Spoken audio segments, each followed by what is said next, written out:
తీసి ప్రకటన గ్రంథం 15వ అధ్యాయం 3-4 వచనాలు ధ్యానించుకుని ఆరాధనలోకి వెళ్దాం. వారు ప్రభువా, దేవ, సర్వాధికారి, నీ క్రియలు ఘనమైనవి, ఆశ్చర్యమైనవి, యుగములకు రాజా, నీ మార్గములు న్యాయములను సత్యమైనవి. ప్రభువా, నీవు మాత్రము పవిత్రుడవు, నీకు భయపడిన వాడు ఎవడు? నీ నామమును మహిమపరచిన వాడెవడు? నీ న్యాయ విధులు ప్రత్యక్షపరచబడినవి గనుక జనములందరూ వచ్చి నీ సన్నిధిని నమస్కారం చేసేదరని చెప్పుచు ఈ దాసుడకు దేవుని దాసుడకు మోషే కీర్తనయు గొర్రెపిల్ల కీర్తనయు ప్రభు ఈ వాక్యాన్ని దీవించి మనతో మాట్లాడను గాక. ఇక్కడ వారంటే విమోచింపబడిన వారు అంటే పాత నిబంధన గంధ కాలంలో విమోచింపబడిన వారు, తర్వాత కొత్త నిబంధన కాలంలో విమోచింపబడిన వారు. అందుకని ఇక్కడ వారు ఏ పాట పాడతారంట, ఏ ఆరాధన చేస్తారంట? మోషే కీర్తన, గొర్రెపిల్ల కీర్తన. అంటే 2 నిబంధనల ఆరాధన అక్కడ ఈ సందర్భంగా జరుగుతుంది అన్నమాట. అందుకనే ఇప్పుడు ప్రస్తుతానికి మనం మోషే కీర్తన ఏంటో తెలిసినప్పటికీ కూడా గొర్రెపిల్ల కీర్తన మనం పాడాలి. గొర్రెపిల్ల ద్వారా, గొర్రెపిల్ల ఎవరండి? యేసుక్రీస్తు.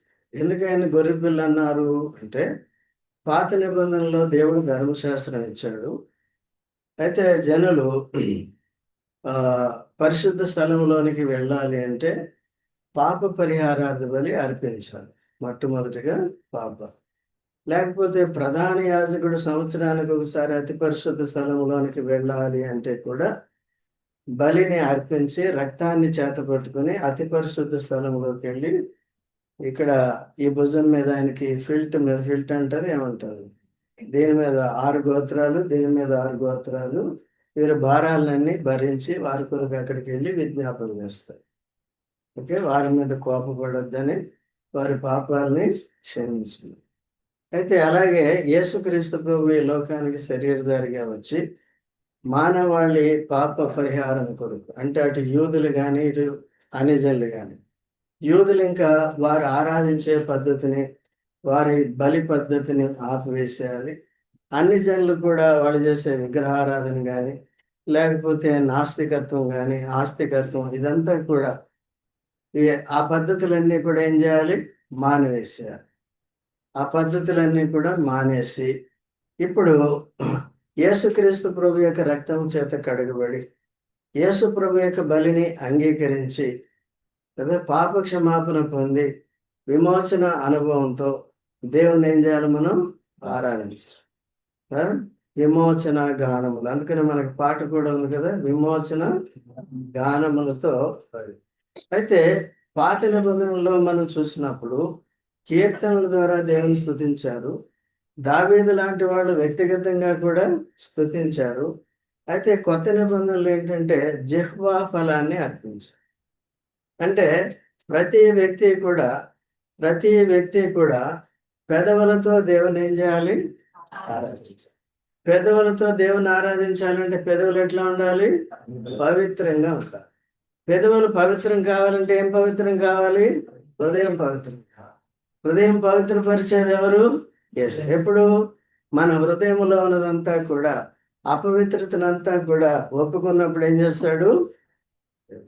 యేసుక్రీస్తు ప్రభు ఆల్రెడీ మన పాపపు శిక్ష, మరణాన్ని తాను భరించినాడు గనుక, యేసుక్రీస్తు ప్రభు తన రక్తాన్ని కార్చాడు గనుక మనల్ని శుద్ధి చేయటానికి. సో ఈ విశ్వాసంతో ఎప్పటికప్పుడు మన బలహీనతలు ఒప్పుకొని క్షమాపణ పొంది పవిత్ర హృదయంతో, పవిత్ర పెదవులతో దేవుని ఏం చేయాలి? ఆరాధన. ఇప్పుడు చెప్పండి, ఆరాధించే వారి హృదయం ఎలాగ ఉండాలి? పవిత్రంగా. పెదవులు ఎట్లా ఉండాలి? హృదయం ఎట్లా ఉంటుందో పెదవులు అట్లా ఉంటాయి. నేను బూతులు తిట్టాను అనుకోండి, నా హృదయం ఎటువంటిది? అట్లా. సో హృదయం సరైతే ఏమవుతుంది? పెదవులు కూడా పవిత్రంగా ఉంటుంది. సో అందుకనే హృదయ శుద్ధి చేయటానికి వచ్చాడు యేసుక్రీస్తు.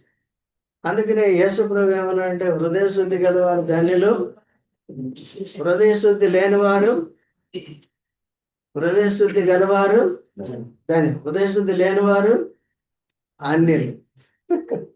హృదయశుద్ధి లేనివారు అన్యులు, ఉన్నవారు మనం ఉందా లేదా? ఉంటే ఏం చేయాలి? ఆరాధన చేయాలి. ఆరాధన చేయకపోతే ఏం లేనట్టు లేదు. సాగర్ చెప్పడే అదే హృదయశుద్ధి లేకపోతే అందరూ టక్ టక్ చేస్తారు. ఈరోజు యవనస్తులు చేయాలి, ఇక్కడ ఓకేనా? తర్వాత ఏమైనా టైం ఉంటే అప్పుడు పెద్దవాళ్ళకి ఇస్తాం. ఓకే, ఎప్పుడు వాళ్ళు చేస్తున్నారు 24 పెద్దలు కాబట్టి అయితే ఇప్పుడు మిగిలిన వాళ్ళు కూడా చెయ్యాలి. ఓకేనండి. ఇప్పుడు మా పని ఏంటి? సేవకుడి పని ఏంటి? కాపరి పని ఏంటంటే అందరూ ఆరాధన చేసేటట్టు సిద్ధపరచాలి. అందరూ రక్షణార్థమైన విశ్వాసం ఉన్నట్టుగా చూడాలి, అలా సిద్ధపరచాలి. రెండవది ఆరాధించేటట్టు ఎవరో చేశారు వెళ్ళిపోయారు అలా ఉండకూడదు. అలాగే ఉన్నాయి నేటి దినాలు. అందుకనే యవన తరం ఏం చేస్తున్నా ఇన్వాల్వ్ అవ్వట్లేదు.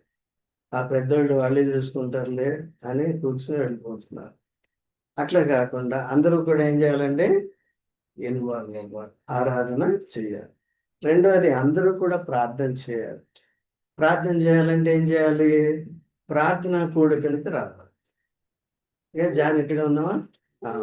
కాబట్టి ప్రార్థనా కూడికలకు రావాలి. ప్రార్థనా కూడికలకు వచ్చినప్పుడు అందరితో కలిసి, మీరు ఒంటరిగా చేసినప్పుడు కొన్ని విషయాల గురించి చేస్తారు, అసందర్భంగా చేస్తారు, వాక్యాన్ని ఆధారం చేసుకుని చేయరు. ఇక్కడ ముందుగా వాక్యం చెప్పబడుతుంది, ఆ ప్రకారం మనం ఏం చేస్తాం? ప్రార్థన చేస్తాం. ఇవన్నీ కూడా నేర్చుకోవాలి. అందుకని దేవుని సన్నిధి చాలా ప్రాముఖ్యమైనది. అట్లా నిర్లక్ష్యం చేయొద్దు. యేసుప్రభు రెండో రాకడ సమీపంగా ఉంటుంది. అయితే ఇక్కడ చేసేది ఏంటంటే పరలోకంలో చేసే మాటలేవి, భూమి మీద చేసేవి కాదు. అయితే మరి భూమి మీద ఎందుకు చేయాలంటే పరలోకంలో చేసేవి భూమి మీదే మొదలు పెట్టాలి. డైరెక్ట్గా అక్కడికి వెళ్ళిపోయి ఆరాధన చేయాలని అంటే మనకి వీలవుతుందా? లేదేం చేయాలి? అందుకనే పరలోకంలో చేయబోయేది భూలోకం మీదే మనం చేయడం ఆరంభించాలి.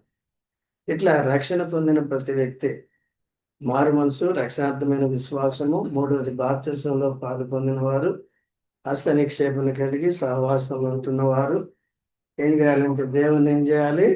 ఆరాధన చేయాలి. అయితే ఆరాధన చేయటానికి మనకి మాటలు కావాలి కదా, మన అనుభవం కూడా కావాలి. ముందు ఉండవలసిన అనుభవం ఏంటంటే గొర్రెపిల్ల రక్తంలో నువ్వు కడగబడ్డావా? యేసు ప్రభు యొక్క గొర్రెపిల్ల రక్తంలో నువ్వు కడగబడ్డావు. గొర్రెపిల్ల రక్తం కాచిందా లేదా? కాచిందా? ఎక్కడ? సెలవులో కదా, గాయపరచబడి రక్తము కార్చాడు. చనిపోయాడా లేదా? తిరిగి లేచాడా లేదా? ఎవరు చూశారు? బాగా చెప్పావు. అపోస్తలు చూశారు. అందుకని 12 మందిని వారు సాక్షులుగా ఉండాలని, మిగిలిన వాళ్ళ తరతరాలకి చెప్పాలని వారిని ఏర్పరచుకుని సర్వలోకానికి పంపారు. ఇప్పుడు చెప్పండి, చూసిన వారు చెప్పారా? మన ఊరికి వేగంగా చూడకుండా నమ్ముతున్నాం. ఈ గ్రంథంలో కూడా మొదటి నుంచి సృష్టి ఆరంభం నుంచి ఇంక్లూడింగ్ డే అండ్ నైట్, పగలు రాత్రి ఎలాగ వస్తున్నాయి, ఇది బైబిల్లో ఉంది. ఆదాముని ఎట్లా సృష్టించాడు, వాళ్ళు ఎట్లా పాపం చేశారు, ఏం పండు తిన్నారు? మంచి చెడుల తెలివినిచ్చే వృక్షం. కాబట్టి ఇప్పుడు మనం మంచోళ్ళమా చెడ్డోడమా? గుప్తా గారు, రెండు ఉంటాయి. మంచి ఉంటుంది, ఇక్కడికి వస్తే మంచి వాళ్ళం, బయటకు వెళ్తే ఫోన్ వాళ్ళం, యూట్యూబ్ వాళ్ళం, ఫేస్బుక్ వాళ్ళం కదా. అది కాబట్టి అపవిత్రపరిచేవి వాటి జోలికి పోకూడదు, జాగ్రత్తగా ఉండాలి. ఇక్కడ తప్పు జరిగినప్పుడు ఏం చేయాలి? ఒప్పుకుంటే దేవుడు ఏం చేస్తాడు? క్షమించి కడిగి పవిత్రపరుస్తాడు. సో ఇప్పుడు దేవుని సేవించాలి. మొట్టమొదటి సేవ ఏంటంటే దేవుని ఆరాధించటం. ఆరాధించాలంటే నీకు రక్షణ అనుభవం కావాలి. నీ పాపాలు క్షమించబడ్డాయని దృఢ నిశ్చయం కావాలి. తర్వాత నీకు రక్షణార్థమైన నిరీక్షణ కలిగి ఉండాలి. ఆ నిరీక్షణ ఏం చేస్తుంది అనుష? ఆ నిరీక్షణ చూడండి, మొదటి యోహాను పత్రిక 3వ అధ్యాయము 6 28వ సారీ 2వ అధ్యాయం 28వ చదవండి. ఆయన రాకడయందు మనము ఆయన ఎదుట సిగ్గుపడక ధైర్యము కలిగి ఉండినట్లు మీరు ఆయన ఎదుట నిలిచి ఉండుడి. తర్వాత ఆయన నీతిమంతుడని మీరు ఎరిగి ఉన్న ఎడల నీతిని జరిగించు ప్రతి వాడును ఆయన మూలంగా బుద్ధి ఉన్నాడని ఎరుగుదు. తర్వాత 3 చదువు కంటిన్యూ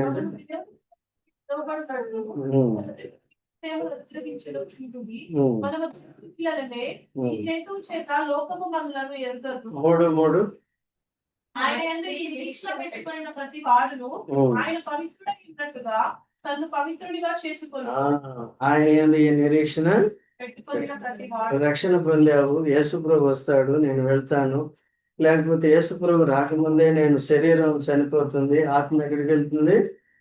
పరదేశ్కి వెళ్తుంది. అంటే యేసుప్రభుతో పాటు దొంగలు 2 సిలువ వేయబడ్డారు. ఒక ఆయన ఏం చేశాడు? నమ్ముకున్నాడు. ఆఖరి క్షణంలో నమ్ముకున్నాడు. ఆయనకి యేసుప్రభు ఏమని వాగ్దానం చేశాడు? యాకోబు ఏమని చేశాడు? చనిపోయాడు, ఆత్మ ఎక్కడికి వెళ్ళిపోయింది? యేసుప్రభు 2 ఆత్మలు వెళ్ళిపోయింది. అయితే యేసుప్రభు ఏం చేశాడంటే మళ్ళీ 3వ రోజున వచ్చి ఆ సమాధిలో నుండి ఏం చేశాడు? ఆత్మ మహిమదేహంతో తిరిగి లేచాడు. ఓకేనా? అలాగే మనందరికీ కూడా సంభవిస్తుంది. ఈ రక్షణ నిరీక్షణ కలిగి పరలోకానికి వెళ్తాం, ప్రభు వస్తాడనే నిరీక్షణ కలిగిన మనము ఈ లోకంలో జీవించే జీవితం ఎట్లా జీవించాలంటే పవిత్రంగా. ఇది పూర్తిగా మనం తప్పు చేయకుండా జీవించేది ఇంచుమించు అసాధ్యం. కొంతమందికి సాధ్యమేమో. ఎవరికైనా సాధ్యమా? గుప్తా గారు, ఏదో రకంగా ఏం చేస్తాం? తప్పులు చేస్తాం. పెద్ద అంటే ఒకవేళ భౌతికమైన తప్పులు లేకపోవచ్చు, ఆత్మ సంబంధమైన తప్పులు ఎక్కువ చేస్తాం. ప్రార్థన చేయాలి, చెయ్యాలి, మందిరానికి రావాలి, రాము. ఇవన్నీ ఏంటి? తప్పులో ఒకటి కదండి. తర్వాత ఇవన్నీ కూడా చేస్తాం. దేవుడి విషయాలని నిర్లక్ష్యం చేస్తాం. ఇప్పుడు కయ్యోను చేసిన పాపం ఏంటి?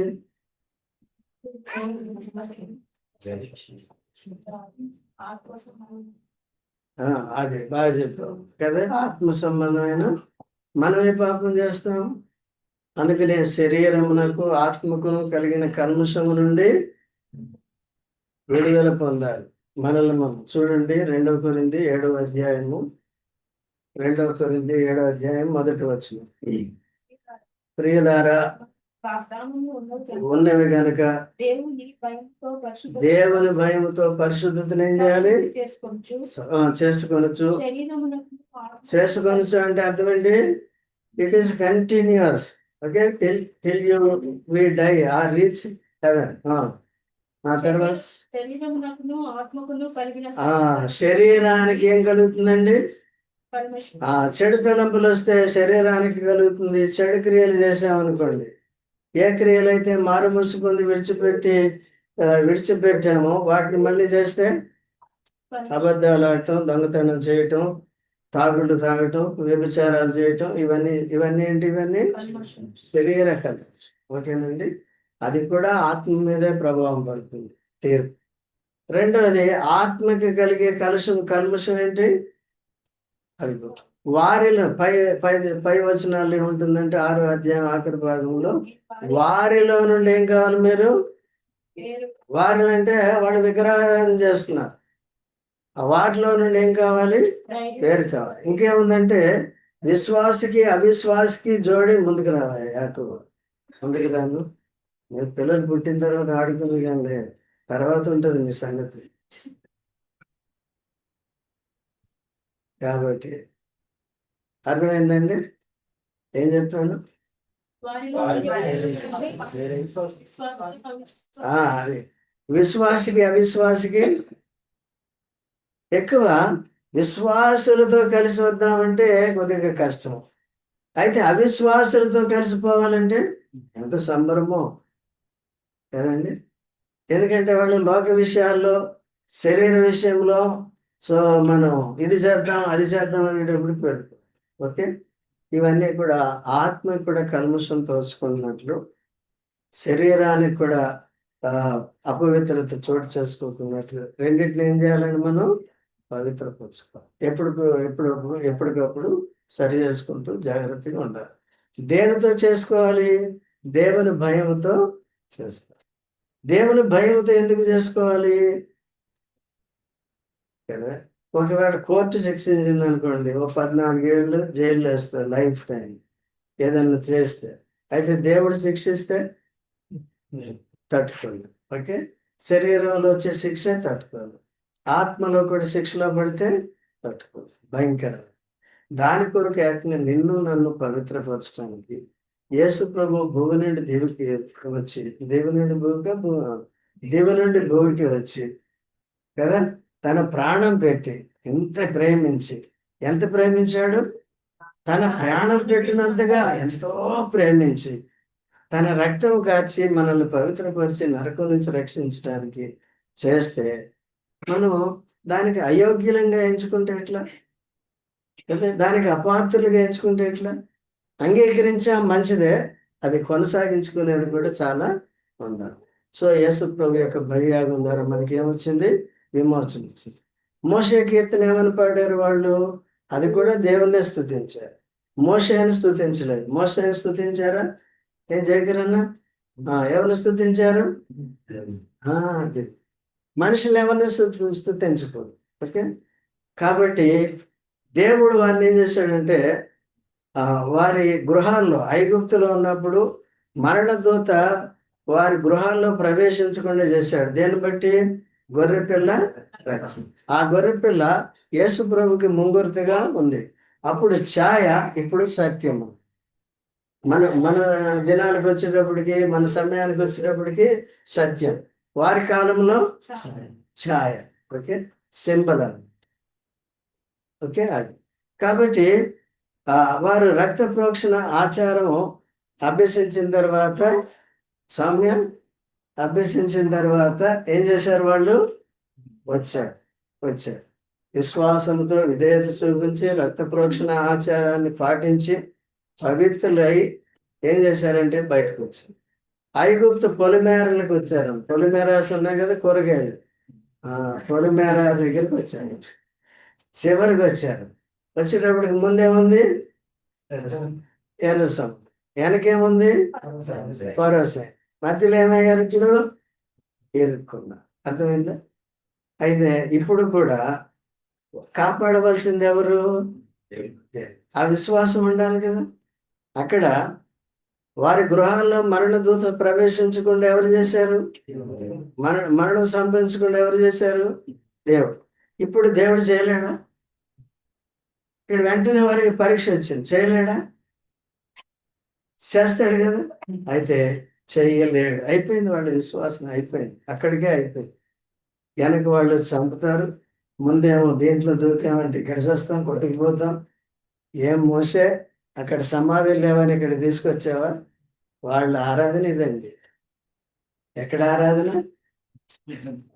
అది మన ఆరాధన. అది కూడా లేదు మనకి. కనీసం సేవకుడిని తిట్టం, దేవుణ్ణి ఆరాధించం. వీళ్ళు ఏం చేస్తున్నారండి? సేవకుడిని తిడుతున్నారు, మోసేని. కాబట్టి దేవుడి మీద విశ్వాసం పోయింది. కనపడుతున్నాడు కదా, నువ్వే తీసుకొచ్చావని. ఆ విధంగా చేసినప్పుడు ఈయన వెంటనే వారి తిట్లకి, వారు పెట్టిన భయానికి రాళ్లతో కొట్టి చంపుతాము నిన్ను అనేటప్పటికి ఏం చేశాడంటే, మోసే పరిగెత్తుకుని దేవుడి దగ్గరికి వెళ్ళి పరిగెత్తామంటే దేవుడి దగ్గరికి వెంటనే ప్రార్థన చేశాడు. మోసే, నీకు అధికారం ఇచ్చాను, నీ చేతిలో కర్ర ఉంది కదా, ఆ కర్ర ఎక్కడ చూపించు. అది సేవకులకి అధికారం ఇచ్చిందంటే అది పెట్టు. అదేమవుతుంది? ఎర్ర సముద్రం వాయువు. అప్పుడు దృశ్యమైనవి అద్భుతాలు దేవుడు చేసి ఆ రీతిగా వినిపించాడు. ఇప్పుడు ఆత్మానుభవంతో కూడిన అద్భుతాలు దేవుడు చేస్తాడు. శరీరధారిగా ఉన్నప్పుడు నీళ్ళని ద్రాక్షారసంగా చేశాడు, అది ప్రకృతి సంబంధమైన అద్భుతం. ఓకే, ఈ దినాల్లో మన జీవితంలో అదృశ్యమైన తన దివ్య శక్తితో మనల్ని కాపాడి నడిపిస్తాడు. భయభక్తులు కలిగిన వారు జీవితాలు. ఒక వ్యక్తిని రక్షించటం, ఒక వ్యక్తిని లోకం నుంచి వేరుపరచటం, ఇవన్నీ కూడా మనంతట మనకి జరిగినవి కాదు. ఎవరు చేస్తున్నారు? దేవుడే చేస్తారు. అయితే విడుదల పొందిన తర్వాత మనం ఎప్పుడు కూడా ప్రభువుని అనుసరించే జాగ్రత్తగా చూసుకోవాలి. లేదంటే ఏమవుతుందంటే శరీరం ఎప్పుడు కూడా లోకంలోకి అందుకని ఆత్మను అనుసరించి నడుచుకుంటే శరీరేచ్ఛలు మీరు నెరవేర్చదనే మాట ఉందన్నమాట. కాబట్టి ఆ విధంగా ఎర్ర సముద్రాన్ని పాయలు చేశాడు. ఎవరు చేశారు? మోషేనా దేవుడా? దేవుడు చేశాడు. కాబట్టి వారందరూ కూడా ఏమైపోయారు? బయటికి వచ్చారు. అదేమైపోయింది? మోసుకుపోయింది. అంటే దాంట్లో ఐగుప్తీయులు వచ్చారు. ఏమయ్యారు వాళ్ళు? ఆ పాటలు అది కూడా ఉంది కదా. లేదా శత్రువుని ఏం చేశాడంట? సీసము వలె అగాధ జలముల్లో ముంచి వేశాను. మరి మమ్మల్ని ముంచి వేయలేదు, ఆరిన నేల మీద మమ్మల్ని నడిపించినావు కదా. అది వారు ఆ కీర్తన అంటారు. నడిపించి ఎక్కడికి? విడిపించి ఎక్కడికి నడిపించాడు? నీ పరిశుద్ధాలయమునకు నడిపించి. చివరికి ఆ తరం వారు ఇదే చూపించలేదు, అపవిత్రులుగానే ఉన్నారు, అక్కడే ఆగిపోయారు. అయితే రెండవ తరం వారికి అరణ్యంలో పుట్టిన తరాన్ని ఏం చేశారంటే యెహోషువ ద్వారా ఎక్కడ చేర్చాడు? కనాన్లో ఏముంది? దేవుని మందిరం ఉంది కదా. అందుకని లేవియాకాండం 26:11 ఈ మాట ఉంటుంది, చూడండి. లేవియాకాండం 26:11 ఏమనగా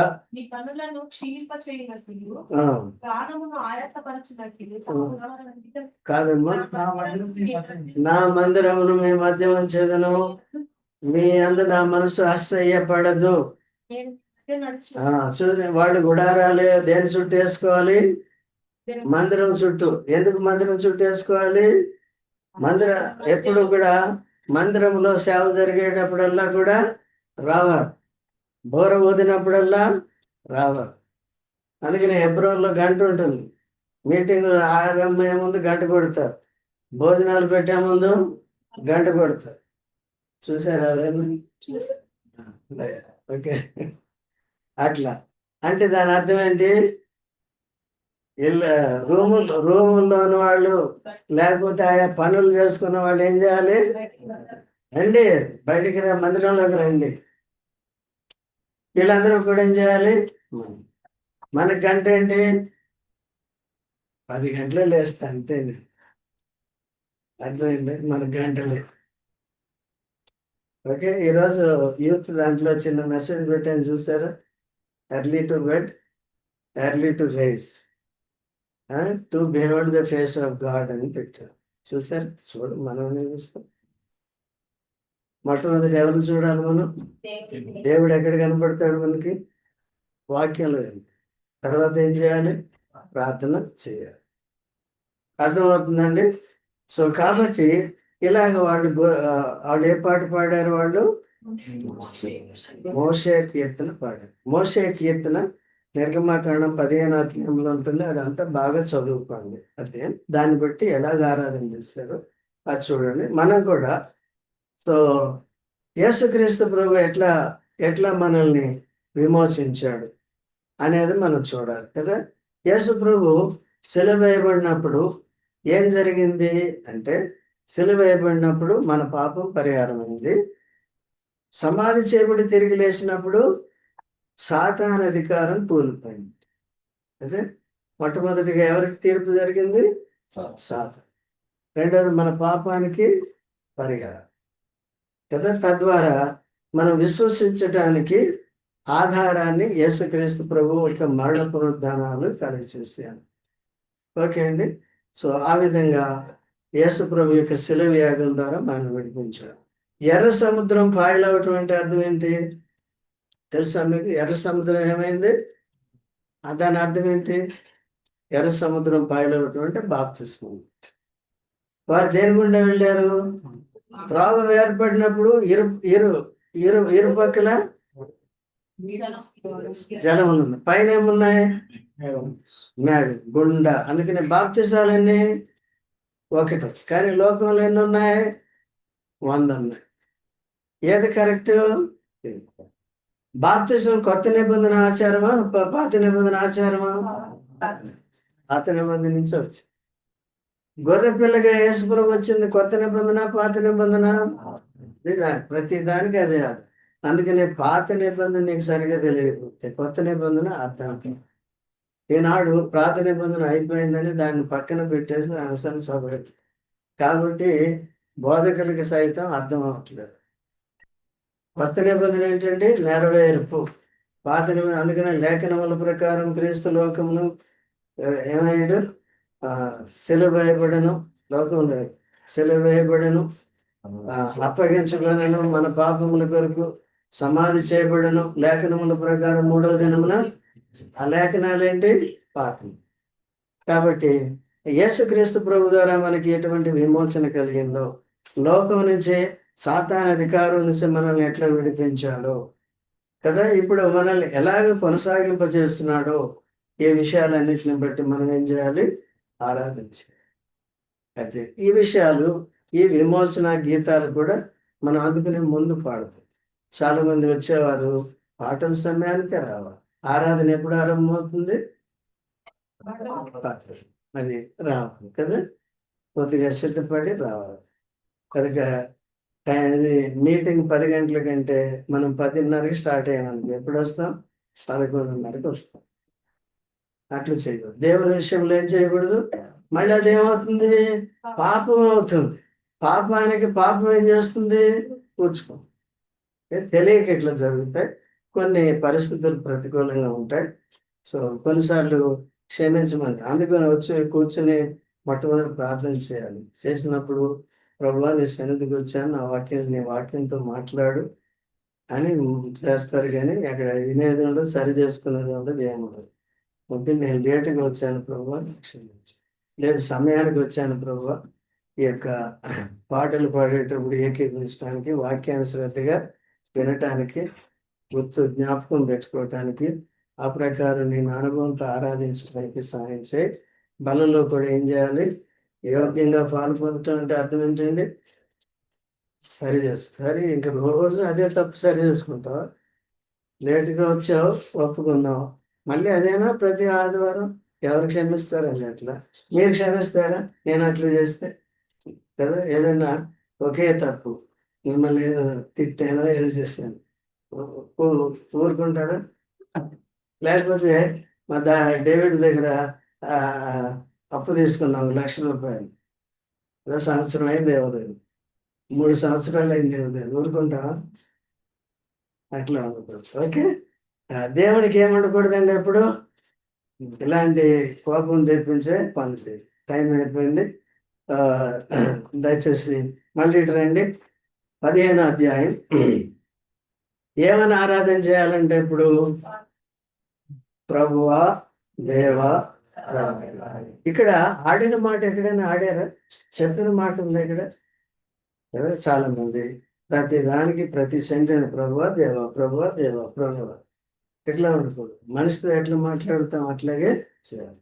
ఇక్కడ ఏముందండి? ప్రభువా దేవా సర్వాధికారి నీ క్రియలు. ప్రభువా దేవా సర్వాధికారి నీ క్రియలు ఎటువంటివంట? ఆశ్చర్యకరం. చూసా, నమ్ముతారు ఇవి? మరి ఏది ఘనమైంది, ఏది ఆశ్చర్యకరమైంది?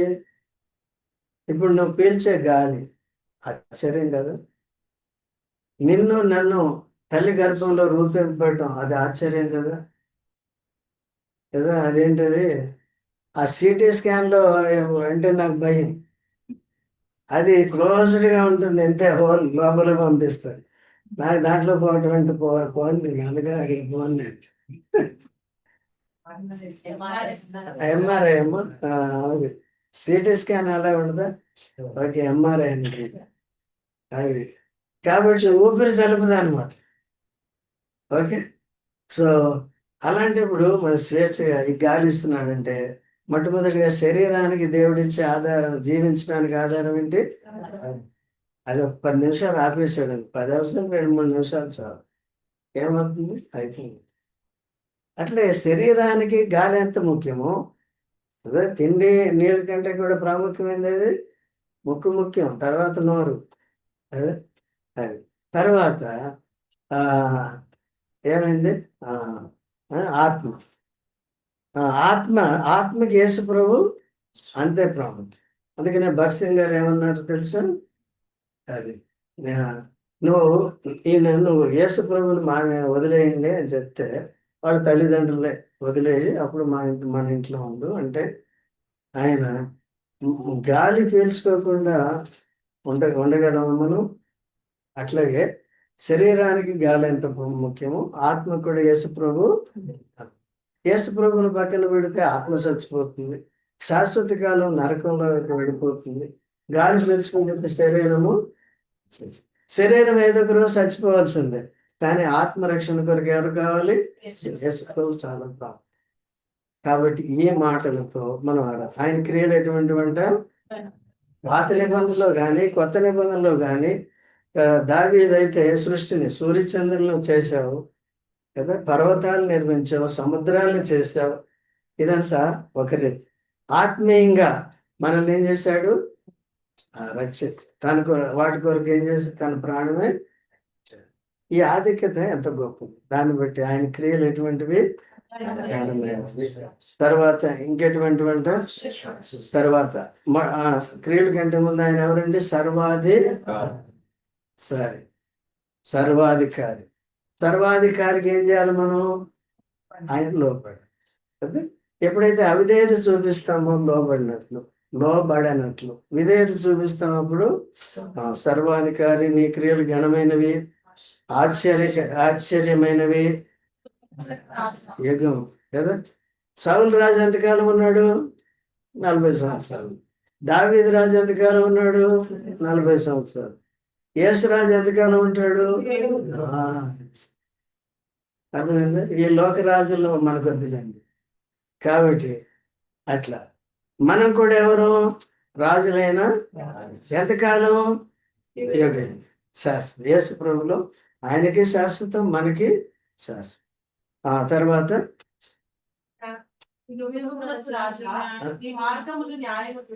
నీ మార్గములు ఎటువంటివంట, దేవుని మార్గాలు ఎప్పుడు కూడా ఎటువంటివి.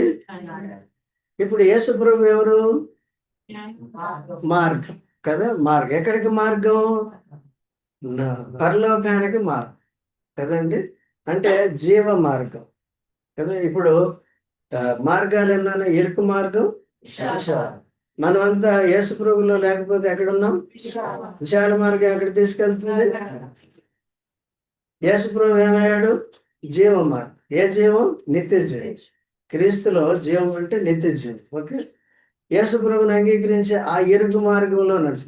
ఇరుకు మార్గం అంటే అర్థం ఏంటి, నీ బుర్ర నా బుర్ర, నీ అధికారం నా అధికారం, నీ మాటలు నీ పాటలు పక్కన పెట్టి ఎవరు చెప్పినట్టు, దేవుడు చెప్పు కదా. దేవుడు చెప్పినట్టు ఏం చేయాలి, మార్గంలో నడుచు. దాని అంతమైనది అందుకనే నా కాడి ఎత్తుకొని వెంబడించుడి అని చెప్పాడు కదా. నా కాడి సులువ భారం. కాబట్టి ఎందుకంటే మన పాప భారాన్ని మన అన్ని కూడా ఆయన తన మీద వేసుకున్నాడు, మనల్ని విడిపించాడు. కాబట్టి ఇప్పుడు మనల్ని ఏం చేస్తాడు, ఆయన నెమ్మదిగా నడిపిస్తూ ఉంటాడు. అందుకనే సంఘము సహవాసం ఇచ్చాడు. ఓకేనండి. అదనే ఉంటాయి. మన దొడ్డి అంటే అర్థం ఏంటండి, మేకలు ఎక్కడ ఉంటాయి, దొడ్లో ఉంటాయి.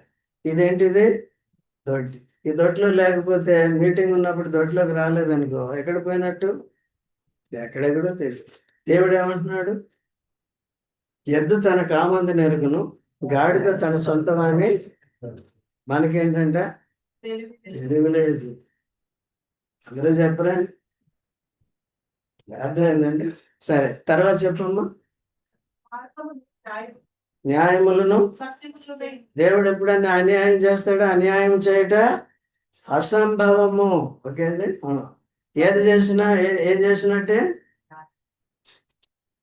తర్వాత ప్రభువా, ఎవరండి, ఎవరు పవిత్రుడే, ఎవరు, నీవు మాత్రము. ఎవరు మాత్రము, అందుకనే పవిత్రుడే అపవిత్రుల్ని పవిత్రపరచగలుగుతాడు, అపవిత్రుడు అపవిత్రుడిని. ఓకే అండి. కాబట్టి నీవు మాత్రము పవిత్రుడు. ఆయన పవిత్రుడు గనక న్యాయ విధిని బట్టి సెలవు వేయబడి మనల్ని అందరినీ పవిత్రపరిచాడు. తర్వాత భయపడని వాడెవడు? నీకు భయపడిన వాడు ఎవడు? ఎంతోమంది భయపడట్లేదు కదా, ఈవెన్ మనమే భయపడట్లేదు కదా, మన ఇష్టానికి మనమే రాజులం కదా. అయితే ఇప్పుడు భయపడలేదు అనుకో, అప్పుడు భయపడాలి. ప్రతి నాలుక యేసు. ప్రతి నాలుక అంటే ఎవరండి? భయపడని వారు. ఇప్పుడు భయపడని వారు ధవళ సింహాసనం దగ్గర ఏం చేయాలి? మోకరించి రావాలి. మస్ట్ కమ్ నెల్ట్ అట్లా అర్థమైందండి. కాబట్టి వచ్చి నీవే ప్రభు. మేము ఎవరెవరినో నమ్ముకున్నాం, అందరూ వాళ్ళని ఒప్పుకోవాలి. అయినప్పటికీ వారికి రక్షణ లేదు. అది తీర్పులోకి వచ్చారు, అది నిత్యమైన తీర్పు, దాంట్లో నరకంలో పడేస్తారు. అందుకని ఇప్పుడు ఏం చేయాలి? మనం మోకరించి ఆయన అధికారానికి సబ్మిట్ చేయాలి. తర్వాత చదువమ్మా. నీ నామమును మహిమపరచని వాడెవడు? నీ నామమును మహిమపరచిన వాడు ఎవడు? సో దేవుని నామాన్ని ఏం చేయాలి? ఎట్లా మహిమపరుస్తాం? రక్షణ పొందిన వారంటే స్తుతియాగం చేయవాడు నన్ను మహిమపరుచున్నాడు. కీర్తన 50:23 ఉంటుంది. స్తుతియాగం అర్పించేవాడు ఏం చేస్తున్నాడు? స్తుతియాగం అంటే స్తోత్రం కాదు, వీళ్ళు చెప్పినట్టు చేయాలి. స్తుతియాగం అర్పించేవాడు నన్ను మహిమపరచు. ఇప్పుడు మహిమపరచలేదు అనుకో, రేపు మహిమపరచు. నీవే దేవుడు, నీవే రాజు. అప్పుడు ఏం చేయాలండి? మహిమపరచు అంటే ఆయన్ని నీవే అని చెప్పు. నేను ఉన్నవాడును అనువాడు నేను దేవుడు. ఇప్పుడు ఏమంటున్నారు? నువ్వు లేనివాడు. లేని వాటిని నమ్ముకుని ఉన్నవాడిని లేనట్టుగా అనుకో, అప్పుడు నీవే ఉన్నవాడు అని చెప్పు. అది మహిమ. నేను ఇప్పుడు చెప్పినప్పుడు నేను ఏమై ఉన్నానో, నేను ముఖ్యమంత్రి అని చెప్పాను. కాదులే అన్నావు. నిజంగా ముఖ్యమంత్రి రేపు నీకు ఏదో అవసరం వచ్చిందానికి ఎవరి దగ్గరికి రావాలి? నువ్వు కాదు, మామూలుగా అట్లా. కాబట్టి చివరికి ఇప్పుడు ఎరిగి ఆయన్ని ఆరాధించి ఆయన మహిమపరచాలి. లేనట్లయితే చివరికి ఎవరు కనపడతారండి? అక్కడే. ఎందుకంటే దేవుడు ఒక్కడే, ఇప్పుడు ఒక్కడే, అప్పుడు ఒక్కడే.